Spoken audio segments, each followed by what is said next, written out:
Hey, Walt here from StogieReview.com with another one of these down and dirty first impression reviews. And the cigar I'm doing this time is one that's new to me. I wasn't even aware that there was a Buckhead blend of the Nestor Miranda Danno 2010. Now, if you remember, a couple of years ago, Nestor Miranda did, or Miami Cigar did this Nestor Miranda Day, where I think they took something like 2,000 shops, and they sent them the Nestor Miranda Danno free to hand out to customers. And I think with any purchase, you were entitled to one cigar at these participating shops. And my local tobacconist was kind enough to hold 2 of them for me. I wasn't able to get in that day, and when I did get in, he handed me 2 of them, the 2 remaining sticks. And I came home, I stuck them in the humidor, and I never smoked them. And the reason being, the format of these cigars is pretty damn big. They are a really big time commitment, and I was never really able to find the time and sit down for the several hours that the stick was going to take. And I recently put in an order through Buckhead Cigars for a box of La Traviata Maduro, and Mike was kind enough to send me some of his house stuff. One of the 2010 Nestor Miranda Dannos, and one each of the special selection Buckhead Oscuro and Rosado.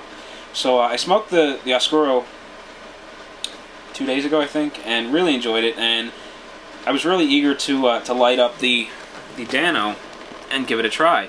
Now, the Nestor Miranda that Mike carries with the Buckhead brand, the Buckhead branding band, if I can get this camera to focus, it'd be wonderful. You can see the secondary band says Buckhead Cigar Store. And I asked Mike if there was any difference, and he was telling me that there's a touch more Ligero in his stuff. And, I don't know how much of a difference that makes, but I really enjoy these, and I'm really enjoying the Danno. It's a big time commitment. I started this 2 hours ago, and I still got about half a cigar left, so figure another hour and a half to 2 hours, and I'll be wrapping this up. But it's a very, very smooth cigar. It's easygoing. There's just a little bit of pepper through the sinus, not much spice. It's got a little bit of an aggressiveness on the palate, but it's creamy for the most part.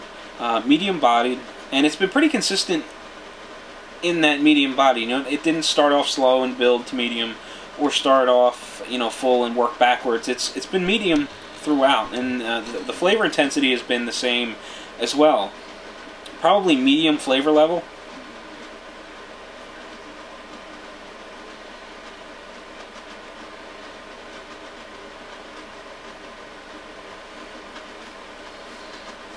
The smoke volume is good. Getting lots of dense smoke. Easy to get through the sinuses. It coats the palate well. It's got a nice creamy texture to it. I'm getting an interesting sort of aftertaste from the residual smoke.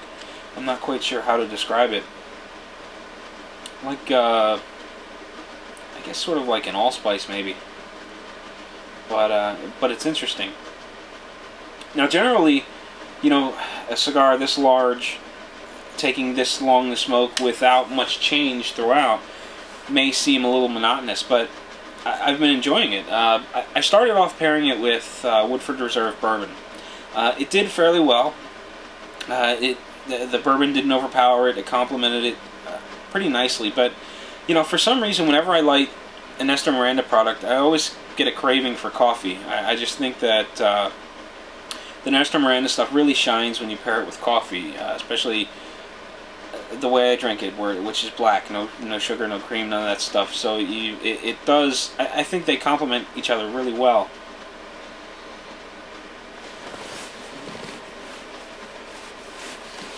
Doing too much talking, and my creme brulee torch is running out of fluid, and I'm struggling to get a nice mouthful of smoke so that I can check out the flavors, so I'm not doing this by memory, and it's a little difficult. The ash is light in color. It holds a really nice compact shape. It looks beautiful. No problems with the burn. Cigar's lit. It's burning really well, producing lots of smoke, and flavor-wise, it's been very consistent front to back, and it's got kind of like a woody flavor, and it's got some coffee elements, but I'm not quite sure if it's the cigar, if it's the coffee that I'm tasting. And aftertaste, I mentioned it's got like a spicy component to it, and in the last couple of puffs I'm getting more of that. It seems to be a new flavor that's becoming more predominant, and I'm not really sure how to describe it. It's sort of like a Christmassy spice, if that makes any sense whatsoever. But you know, I'm really enjoying this cigar. I don't know what the availability is. I don't know whether Mike at Buckhead gets them year-round, or if he just got a limited run of a 2010 Danno, or you know, if this is an every-year thing that he's going to be doing. I don't know what the price is. Maybe I'll get in touch with Mike, and I'll include it in the review if anyone's interested in picking them up. You can get a hold of Buckhead. You know, if he's even still got them. I don't know whether this came out of a box that he had in the store, or if you know, these were just some of the last of, you know, something he had personally. But at any rate, really enjoyed the cigar, and I've got a good hour and a half, maybe 2 hours of enjoyment left. So until next time, happy smoking.